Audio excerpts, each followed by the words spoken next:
வர பிப்ரவரி 28ஆம் தேதி நம்ம ஏவிஎம் ஸ்கூல்ல வளிமண்டலத்திற்கு மாணவர்களால் உருவாக்கப்பட்ட செயற்கைக்கோள் கருவியை அனுப்ப போறாங்க.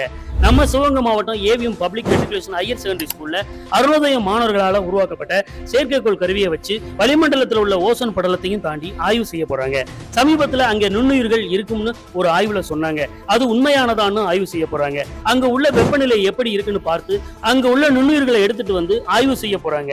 உயர் வளிமண்டலம் வரை செல்லும் வகையில வடிவமைக்கப்பட்டுள்ள இந்த ஆய்வு கருவிகளை விண்வெளியை நோக்கி 40 கிலோமீட்டர் தூரத்துல போற மாதிரி ஆய்வுக்களம் வடிவமைச்சு வளிமண்டலத்திற்கு அனுப்பி வைக்க போறாங்க. இந்த நிகழ்ச்சிக்கு சிறப்பு விருந்தினரா நம்ம தமிழக அமைச்சர் பெருமக்கள் பள்ளிக்கல்வித்துறை அமைச்சர் அன்பில் மகேஷ் பொய்யாமொழி அவர்களும் கூட்டுறவுத்துறை அமைச்சர் KR பெரியகருப்பன் அவர்களும் வர்றாங்க.